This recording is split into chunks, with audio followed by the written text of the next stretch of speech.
I'm going to mute myself. So there we go, live on YouTube. Sharon, this mic is all yours. Good morning.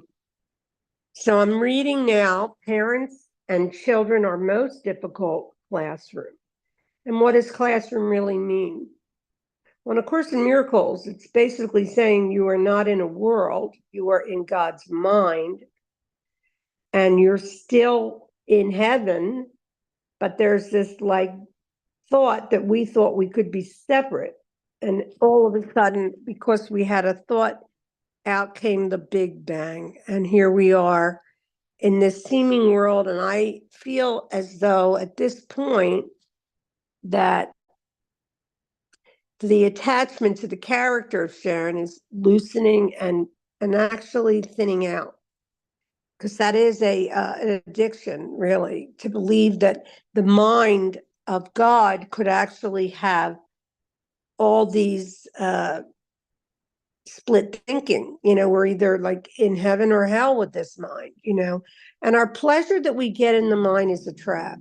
That's what I see. So, what he's saying is that basically this book that I'm going to read is all about the fact that we set ourselves up to hurt. We set ourselves up. Like the way we made this dream happen is that we become victims, or in some cases, victimizers. And then there seems to be a very subconscious desire to remain that way until you realize that it's exhausting. I mean, thought is exhausting. It always is. So when I look here, I'm just going to start with text chapter 2 and see what follows. Sickness or not right-mindedness is the result of level confusion, because it always entails the belief that what is amiss on one level can adversely affect another. We have referred to miracles are the means of correcting level confusion, and the miracle just straightens everything out. The miracle is just an extension of love. And as we ask our inner teacher for a miracle, it does happen. Not right away sometimes, not when we're lost in thought. But the idea that I still want to be a character that really doesn't exist is kind of an oxymoron. Because really, the power that we are, the love that we are, that's the very thing we all want in this world. We don't really want, anything to happen in this world except peace, right? I mean, that's our desire as the Son of God. So he's saying here, we have referred to miracles as a means of correcting level confusion, for all mistakes must be corrected at the level in which they occur. Only the mind is capable of error. The body can act wrongly only when it's responding to misthought. Now, when I listen to the mind of the ego, I'm listening to a voice that's talking to itself. Because if I don't exist, then this little voice, Chatty Cathy, that goes on and on about stories, it's not talking to anyone except the seeming me. And the me isn't there. It's just a voice talking to itself. It is the decision-making mind that chooses everything about our worldly existence, while our bodies simply follow as they are directed by the mind. This is important to consider in reading Jesus's message, as his point to Bill is that he still chooses to feel victimized by his parents. And that's like a relationship that I had too with my parents. And that's how we all set our relationships up. So we can then feel guiltless and they're the bad ones because we wouldn't have an unpure thought. They made us do it, but there's nobody out there. And that's the whole course. When we realize that we are talking to just concepts, just beliefs, images, and they're just in the mind only. There's no world because we're in the mind still. The holy mind's right here, really. It's just as we as we transcend this character idea in our minds, we start to realize how much better we feel, right? It just is that way. But the body is there as just a communication device. It's not necessary to have a body other than that. Well, I guess for eating and communicating and, whatever. But we really are mind. So when we realize we're giving up absolutely nothing, when I know that I'm giving up nothing, it becomes a lot easier for my mind to handle. And he says in text chapter 28, all the effects of guilt are here no more, for guilt is over. Anything that we think is real out there is guilt. Anything. It's all fear. In its passing, when its consequences left without a cause.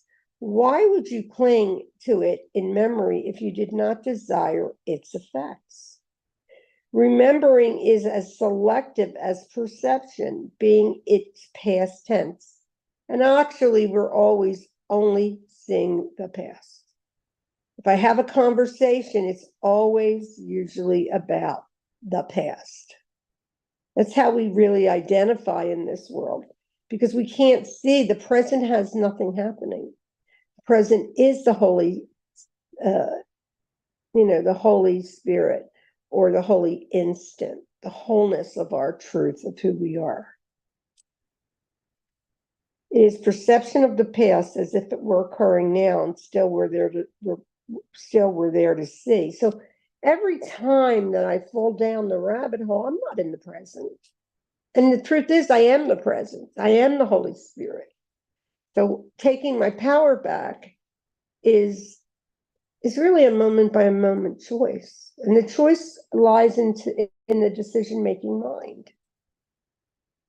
And what are these effects that guilt offers? Simply stated, it affirms the reality of our separated state, since guilt means our sin is real. Now, in the Course in Miracles, sin really means separation, and it will also say that sin is missing the mark, but you haven't done anything wrong at all. This is all part of the undoing of the one mind, of the matrix. There's no one awakening with one person and not the other. The mind is all connected. So when we wake up, we are helping the sonship to wake up, because it's a vibrational awakening. And the vibrations do hit all the sons of God.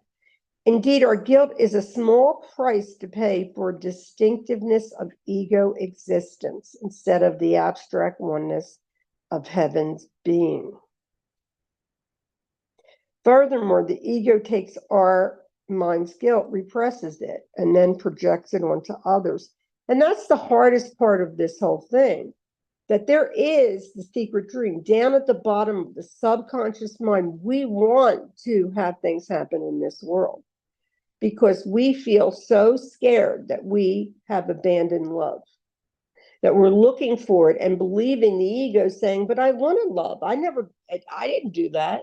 But actually we did. We always, always, always are in charge of our dream, right? So indeed, our guilt is a small price to pay for the distinctiveness of ego experience instead of the abstract oneness of heaven's being. Furthermore, the ego takes our mind's guilt, represses it, and projects it onto others so that they would be found guilty of sin that deserves God's eternal punishment. Magically, therefore, we hope to retain our innocence in the face of someone else's sin. And we don't even know this, because it's all happening subconsciously. I mean, if I am sitting here now talking about the election and desiring one president over another, there's a judgment there. And all judgment is of fear.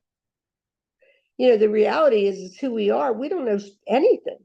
I mean, I don't know anything really. I mean, what do I know except what happened a moment ago? Because it's always coming from the past.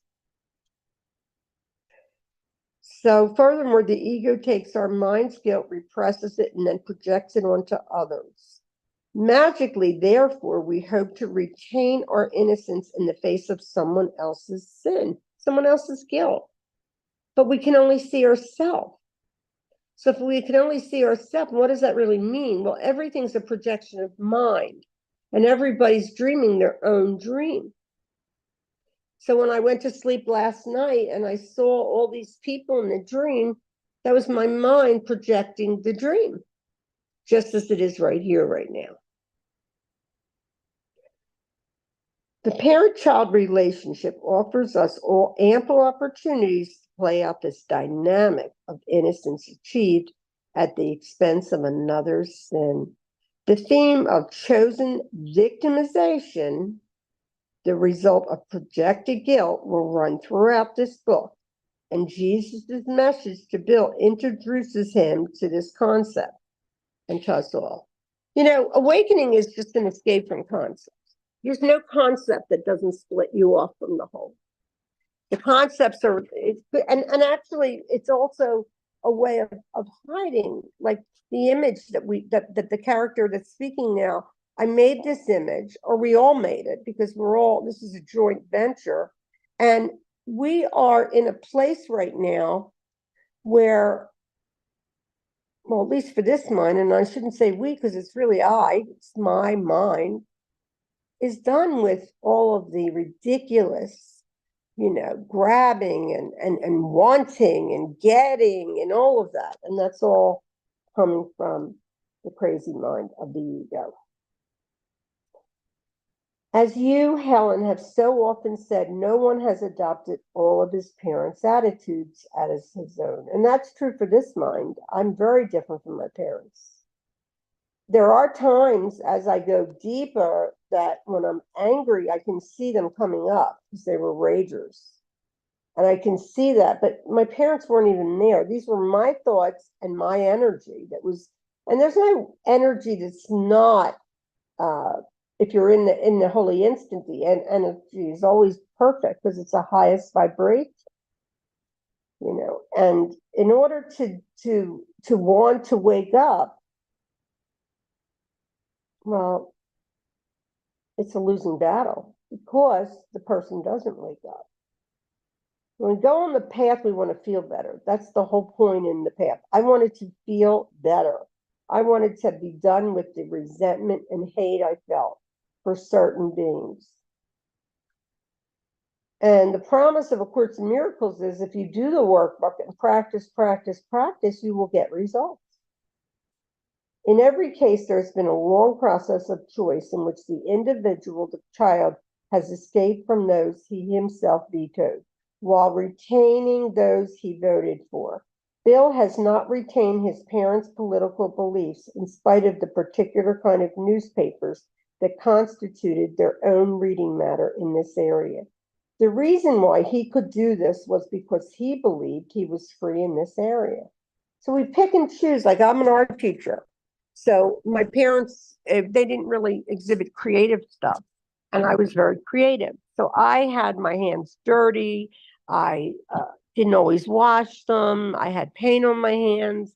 And my mom and dad, not my dad, but as much as my mother, she was she had OCD. And so she was a germphobe. And germs were going to really, and the problem is that she had reason to be scared. She got polio, so it became for the ego in her a fear. And I could never buy into that fear. So we never, ever get totally what our parents exhibited. Jesus is explaining that Bill decided which attitudes he would be free from and which he would be enslaved by. His parents, thus, were totally irrelevant to this equation. He simply used them as an excuse for being bound in certain areas and free in others. That's just the whole workings of the ego mind. And we don't remember until we remember. Right? I remember now. Yes, heaven is here. Heaven is right now. It's all about a state of mind. The truth is that we made a choice in the past which we uphold in the present to retain in memory past events as reasons for our being neurotic, miserable, and victimized now. And then he's going to go on now to talk about schizophrenic mother. So I'm going to read that. There was a prominent psychological theory in the 1960s, for the most part discarded, called the schizophrenic mother. It especially said it was the disturbed mother who made her poor, innocent child schizophrenic. While there are certainly disturbed mothers and fathers who are not healthy influence on their children, the truth remains that no one makes anyone schizophrenic. No one makes anyone anything. This is the essential part of Jesus' message, as we have just seen. Jesus next explains what truly transpired between Bill and his parents in terms of the issue of attitude. There must be some acute problem of his own that would make him so eager to accept this misperception of his own worth. One of Bill's childhood experience was that his parents did not value him. And that was mine too. I think they valued me, but I think I wasn't important. When I was upset about something, it would just be, well, that's just Sharon stuff. And what happens is the belief showed up as they don't care, or it wasn't so much as that they didn't care, but I'm not important, that kind of thing. And that's all about specialness, and that's all ego. And the ego really isn't us, because it's a scripted play. And even the Holy Spirit is a scripted play. It has to be, because who wakes up is already up. And the human doesn't wake up, but wakefulness wakes up, right? One of Bill's childhood experiences was that his parents did not value him. His older sister died as a child, and his parents were devastated by her death. When Bill was around 8 or 9 years old, he developed rheumatic fever and was seriously ill. For a year or so, it was touch and go, but he finally recovered. The clear message he remembered receiving from his parents was that the wrong child died. And isn't that just the ego? It's going to make sure that something that traumatizing that we go through is going to assault us with some kind of guilt. You know, that's how the ego is. So the remark is not referred to in this message, but as part of its background. Jesus' point is that Bill never forgot that. Of course, as a child and even as an adult, that attitude is hard to let go of. That's how, the ego mind gets like ammunition. It wants the energy of fight, fight, fight, because it's a survival mechanism. It's nothing but a machine that's in the mind of God's children. Of course, as a child and even as an adult, the attitude is hard to let go of. The point, however, is that we do not let it go. One cannot be loving, healthy parent if one still retains issues like these from childhood. The key to being a loving parent or a loving authority on any level, being a teacher, for example, is first to have outgrown all childhood misperceptions, such as that your parents' misperceptions of you are responsible for your misperceptions of you. Jesus was trying to burst Bill's ego bubble. There must be some acute problem of his own that would make him so eager to accept their misperception of his own worth. This tendency can always be regarded as punitive. It cannot be justified by the inequality of the strengths of parents and children. Parents are the authority and have the power, and children are regarded as innocent, helpless victims. And isn't that how we set it all up? That's the whole point. If we keep going back to the pride of setting up this dream and wanting it to continue, then we are making a kind of conscious commitment to hell, because we will get hell. The mind training in A Course in Miracles does seemingly take time, but it's pretty thorough. We don't want any dark spots in our mind. And because the dark spots are holding us from the nirvana or just this total bliss that we are. So the tendency can always be regarded as punitive. It cannot be justified by the inequality of the strengths of parents and children. Parents are the authority and have the power, and children are regarded as innocent, helpless victims. Yet Jesus is saying that we cannot justify the belief that our parents made us this way by claiming to be helpless. The clear implication is that children are not helpless nor innocent. There cannot be understood on the level of body where we are helpless, but only on the level of mind. And in other words, children set up their parents to be victimizers. And what they want to do, what we do is we want to create this dream so we can give it to someone else so God will not punish us. It's all about that. Our guilt demands we be punished, which the ego welcomes, for it proves that its separation is reality, a sin that deserves a punitive response. The inequality is never more than temporary and is largely a matter of maturational and thus physical differences.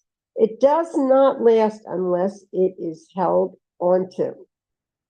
Jesus' point is that even though our bodily level differences exist, in the end, these are illusory because in the mind we have the same power. We grow up and we eventually become the physical and emotional equals of our parents. Unless we choose to hold on to what went on before. Therefore, the problem is never what was done to us in the past, but the mind's decision for being innocent victims of forces and powers beyond our control. And you can feel that enjoyment, like, I didn't do it.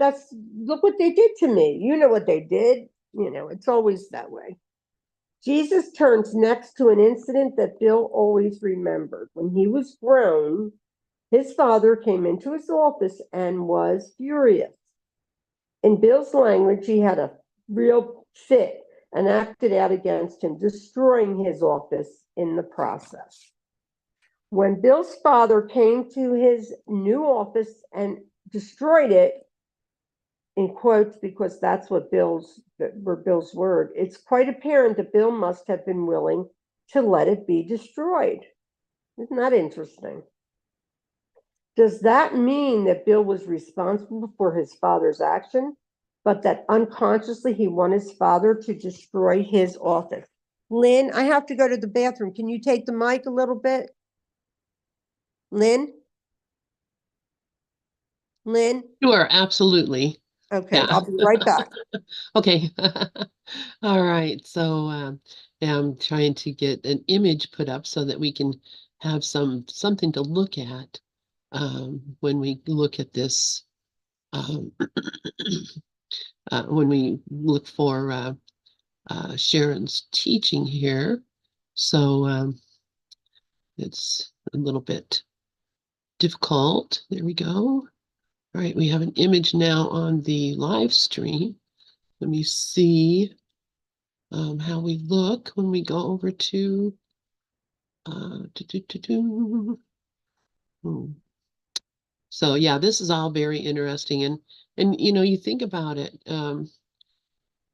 because it is like a whole I don't know how many people I listen to every day who come in here and talk about my mother did this to me, and my I don't hear a lot of my father did things to me or wasn't kind to me or didn't love me, but I hear a lot of mother mother slam in here, and so it's so interesting to me how we uh, tend to uh, put the blame for all of our, whatever neurosis we're experiencing on a mother or a parent or some other person in our lives.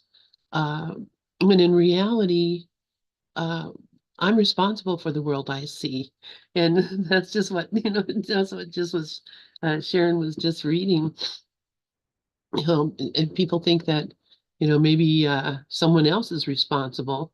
And so I honestly think that taking full responsibility, which, I think I have done with, my mother, not so much, I'm still, you know, I guess I still kind of blame her for stuff, which I guess I need to forgive her. I need to look at that. My real father, who abandoned me and never came never came back. I blamed him for a lot of stuff, and uh, thought that, he should have been there, and I should have had some more support, and my mother shouldn't have, married my stepfather who molested me, Yeah, and we she all was, have, if you look at our dreams, we all have some real, like hatred for our parent, or just feel like we were victims, but we set it yeah, up feel that like way. we were victims, yeah, And and I was doing it. I was so happy this weekend. I had my, um, well, we call each other. She calls me bonus mom, and I call her bonus daughter. It's Cliff's daughter. She was here for the weekend, uh-huh. and she went on and on about her mother, and I was listening. And I gave her any book. The book that I gave her was all about the mother. I'm done with the mother story because that is absolutely just not true. My mother really wasn't there. It was my thoughts that made the dream. So I have to say, because I think the victim in this character is getting thinner. I still get in, it still gets in there, but what do we do it for? Why are we doing that? It's to stunt our growth. Oh It's yeah. Hmm. afraid of the power that we are. Just like we talked last night. Hi, Michaeli. Oh, look, she has her hand up. Okay. Oh, I want Yay. you to share. Come on, share. Want to say hi, and I thank you so much for reading this book, and it's really wonderful. And I love where you just read, Sharon, about how Ken says that we set it up. We set it up. So it goes so much in line with the course. I'm not the victim of the world I see, and I just I see that in my own life because my mom was a prisoner of war in World War II in Germany, and so are my grandparents. And it's it's making me really look at responsibility for my own life. And then also, my wish is that Hollywood will take these movies which are about history within this dream, but instead of so much focusing on the victimhood of people like going through World War II and being, they always focus on the victims. They could focus more on the joy of all the beauty, kind of like what Lynn and I were discussing yesterday on, what's happening in the South Carolina from the hurricane, all the love. Because whenever there's this going on with this, where people get this attitude of victimhood, there's also the yin and the yang. There's the love that's there too. So I just love, and I hope Hollywood will change it, that they'll focus more on the love. The consciousness will change that way. You can talk about history, but we're going to focus more on and see the love that was there so that we can change people's consciousness towards that. So thank you for reading this book. It's so beautiful. Oh, thanks for sharing because this is a wonderful book. It's taken quite a while. I would read this book when my son was using drugs, and I was trying very hard, but I was coming from the wrong mind. I was coming in a desperation from the wrong mind. And until like for me now, the right mind can, like, how the ego speaks first. And then I would get hooked onto the story. Well, now I feel as though, like, I guess there was so much guilt. Like, how can a mother not worry about her child? Like, how can a mother not, just say it never happened and all of that? And yet, that's all guilt because my son and me, we're all God's son. We are all children of God. So the guilt that I felt from the separation And that's really what it is. But that guilt is not conscious. And it's starting to, Ken was talking today about in Gather. I was listening this morning.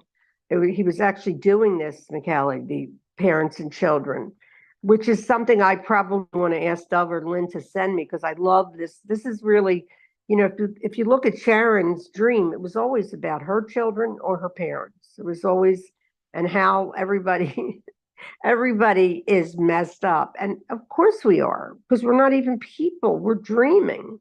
So our dreams are just so the progress that I see happening for me is that the willingness to just let it go, let it all go, because it's not true and it stunts our growth. And what we spoke about last night that I loved, A Course in Love, was basically how the fear of the power of love. I never saw that as, because I appear as a human to be very loving, but I have opinions and I have judgments, and none of that could be love. In love, there's no concepts. In love, there's just perfect, it's a reflection of oneness of our creator. That's it. So it is good to see. And when I do fall down the rabbit hole, which I do every day, um, I can laugh at it, you know. I can laugh at it. It's interesting right now because of I have been speaking a lot. My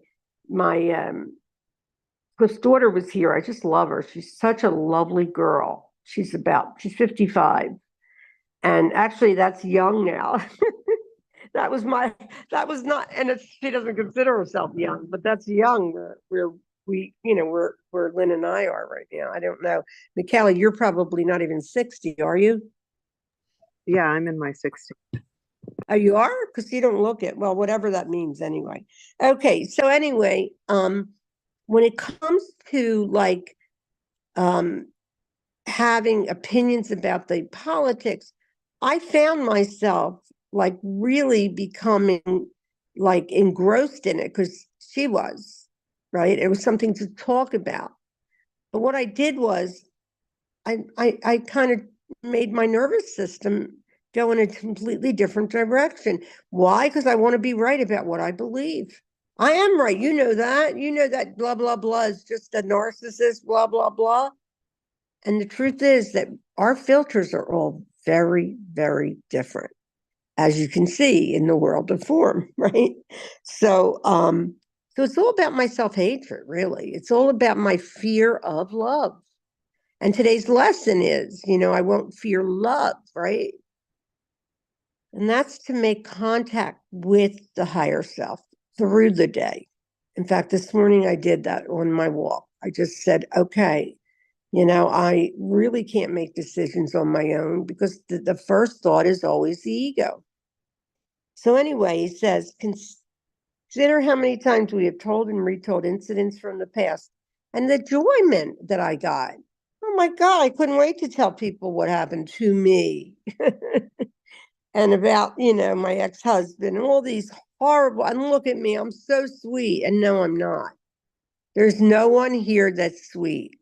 We can't be. We're in one mind that's dreaming of an attack on our creator. That's why we just can't be.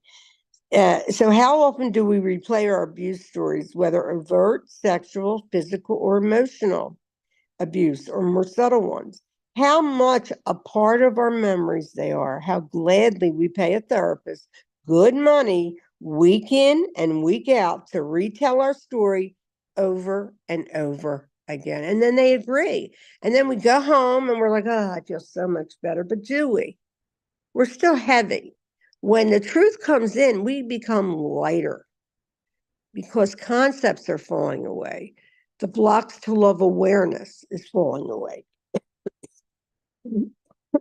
The very fact we do tell this tells us the great importance we place on the event.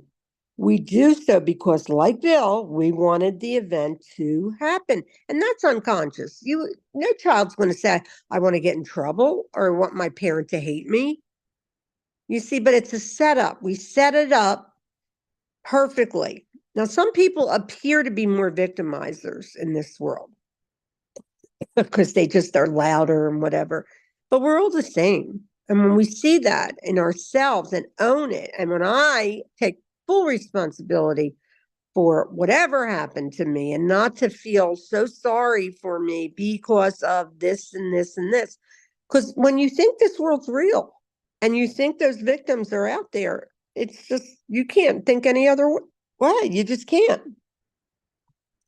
So anyway, the very fact that we do that, this tells us the great importance we place on the event. We do so because, like Bill, we wanted the event to happen. This again does not make us responsible for other people's egos that act out against us.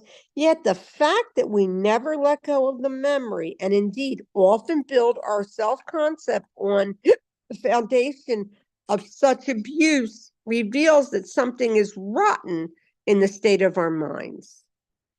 And it is not what was done to us. What is rotten is the guilt that says we deserve to have terrible things done to us. And, nobody can see that. I couldn't see it. I see it now. I can even see, like, I had a conversation with a friend this morning about during COVID, I loved it. I was very cozy inside. I was safe. Whatever was happening out there, just keep me and my family safe. And here's the thing. It's all ridiculous because there's a certain perverse enjoyment with gloom and doom in the ego thought system. There has to be. That's how we're all going to die. And that's in itself is a setup because we don't die. So, and here I have the hiccups. So anyway. And so what Jesus told Bill was specific application of what he was teaching his first two students. And all of us in this course, no one is ever justified in seeing oneself as an unfairly treated victim. And, I must tell you, like, it's like it's like being an alcoholic and then telling on yourself. There was a perverse enjoyment out of being victim. If we perceive ourselves that way, referred to again as a temptation, it is because we want to be unfairly treated. Recall this dramatic passage from the workbook about the pathetic figure we all aspire to be. He seems a sorry figure, weary, worn, in threadbare clothing, and with feet that bleed a little from rocky road he walks. No one but has identified with him, for everyone who comes here has pursued the path he follows and has felt defeat and hopelessness as he is feeling them. Yet, is he really tragic when you see that he is following the way he chose and need, but realize who walks with him and open up his treasures to be free? Holy Spirit is walking with us everywhere all the time. It's also watching us. Last night we used the word Christ as the one that's listening. And all these are concepts. They're just symbols. They don't mean anything anyway. So if we get it wrong or right, not a big deal, but it's all the same when it comes to right and wrong mindedness. Moreover, if we consistently maintain that we have been unfairly treated as a child, there is no way we can avoid unfair treatment when we are parents. This holds whether we believe we are unfairly treated by our children or treat them unfairly, or we abuse authority in whatever position we have, parental or otherwise.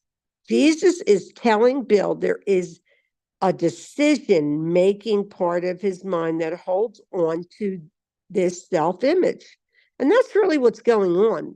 The decision maker in the mind holds on to certain things and releases it as the process goes on. The releasing doesn't happen from the person. It happens from this new habit forming when we stay in the right mind.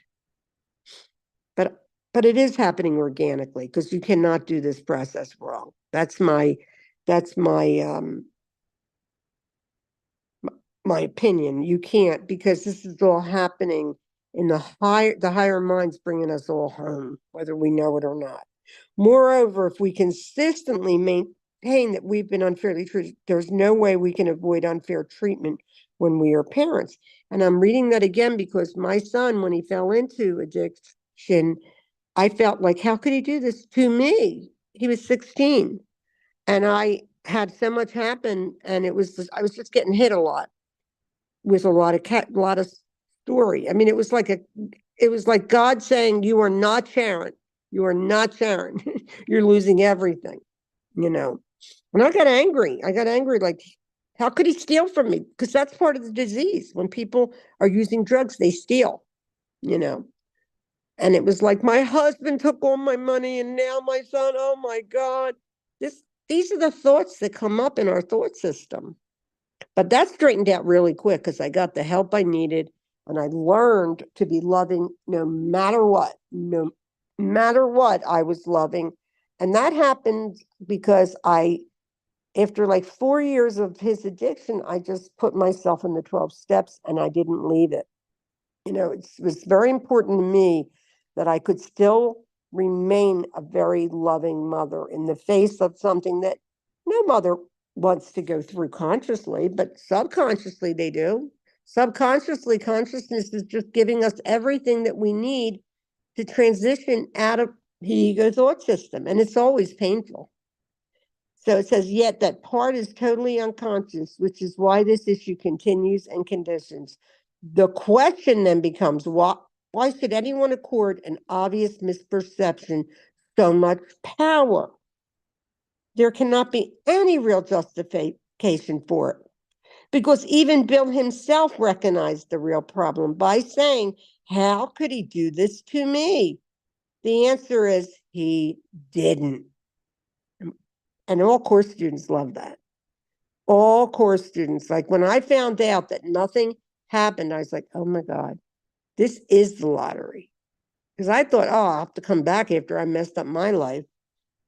Anyway, Bill's father did this to himself and to the office. He did not do it to Bill. Whatever his father's projections onto Bill, they were projections and had nothing to do with his son. Bill's part in it claiming it was done to him. In other words, he made a connection between his father's aggression and himself as a victim. Again, the problem was not what his father did or did not do, but Bill's interpretation. And it's always that, isn't it? It's lesson 1 and lesson 2. This clearly applies to everyone, for no one truly does anything to us. Perpetrators of hate do it to themselves and then project the hate-filled image onto us. If we buy into it, we but join their dance of hatred and guilt. This is good for me because in the presidential election, these people that are talking with so much hate, they're just hating themselves. They're not hating anyone out there, because that's one of the best messages of A Course in Miracles. There's no one out there other than your own images and thoughts. That's it. Anyway, does McCallie or Lynn want to share anything? Yeah, Oh, I'd like to say something. I just want to say that, you know, the whole world, this projection that the majority of mankind is perceiving, it's all based on victimhood, what is the book on parents and children is talking about. And Mother Teresa used to say that if if families would be taking care of their own, she wouldn't have this problem on the street. And the military, everything is always looking. There's a bad guy out there. 9/11, there's a bad guy out there. So the whole thing is a setup for victimhood, and it all goes back to the tiny mad idea and man idea, and the guilt. But I just want to say that I worked in several homes as a nurse where the family members had to lock their doors from some of their children, because of the stealing, because of drugs. So a lot of people are going through what you went through. And I have a friend that's a nurse, and her son's on the street. He's homeless, and oh she yeah. unconditionally, but she can't have him live with her because he steals, and it's because of the drugs. And so this, victimhood is just, it's all a big setup. Everything's a setup. People are fleeing their countries because of that victimhood mentality a lot of times too. It's everywhere you look, you turn the news on and it's victimhood. So not only do you have this setup from childhood of victimhood, but you have it out there. The projection of the whole world that is a big setup. So thank you. Yes, thank you. How about you, Lynn? You want to share, or Gloria? Okay, she might have walked away. We always are hurting ourselves no matter what. Now, what happened for my mind was I ended up in the 12 steps and I became really, really like addicted to the 12 steps. I mean, I just did it like when I did my fourth step, it took me 2 years because I wanted to write anything and everything. I wanted to be done with all the hate I felt.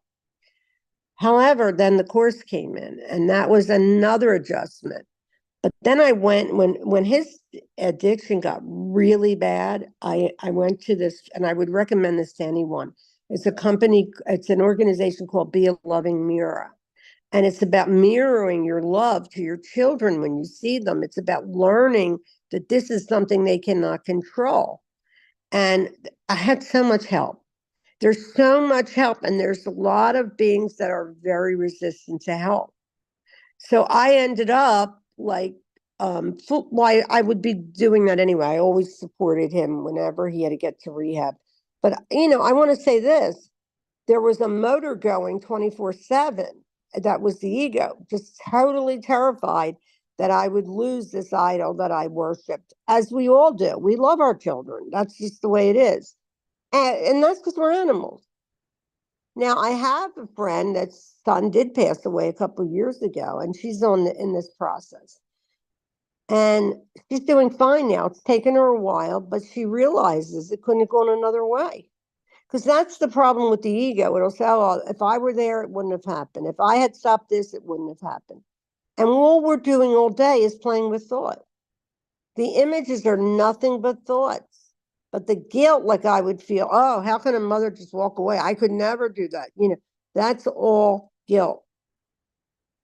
I do like the way I ended up handling it, though, because, it was interesting when he went to Philly, John, he ended up seeing that he could end up there. There's a place in Philly where they do drugs a lot. And he said, I got to come home, Mom. I got to come home because I'll end up here. And that was it. It was 6 years. So it's kind of like when somebody has a child on drugs, I say, just love them all you can.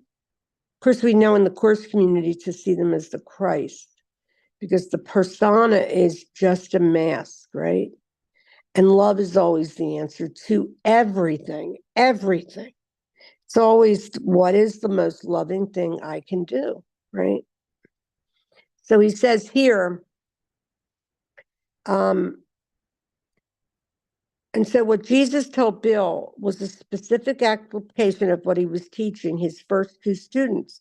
And all of us in the course, no one is ever justified in seeing oneself as innocent, unfairly treated. If we perceive ourselves that way, referred to again as a temptation, it's because we want to be unfairly treated. Like we're holding on as a mind, we are holding on to these messages so we don't experience the power of love. And yes, that is humanity's biggest fear. We are afraid as a, manifestation, all of us are afraid of love because there's too much, judgment in there. And all judgment is not love. Love doesn't judge. Love is just is. It's an isness. It seems a sorry figure, weary and worn in threadbare clothing and with feet that bleed a little from the rocky road he walks. No one but has identified with him, for everyone who comes here has pursued the path he follows and has felt defeat and hopelessness as he is feeling them. Yet, is he really tragic when you see that he's following the way he chose and need but realize who walks with him? Now, I had read that before and I had been prompted to read it again. because that's the best reminder we can have as we end this session, is that we are always taken care of. The real us, what's going to happen to our character is going to happen. It's already written, it's already done, it's already over. So to put our attention on the space of the moment, and all is well in that moment. In fact, nothing really happened. This is all happening in the mind. There is absolutely no world. So every message that we've had, we can turn around and say that we did that, and that's what I got a lot from Diedrich Borsak's 6-step process. It's like when you write it out and you realize that nobody did anything to you. No one. I don't care whatever happened. It was a dream. And it's what we desired in our dream. Sounds kind of perverse, but it's true, right? Our bodies can indeed be affected, but never our minds. How could he do this to me was Bill's genuine question. And he didn't.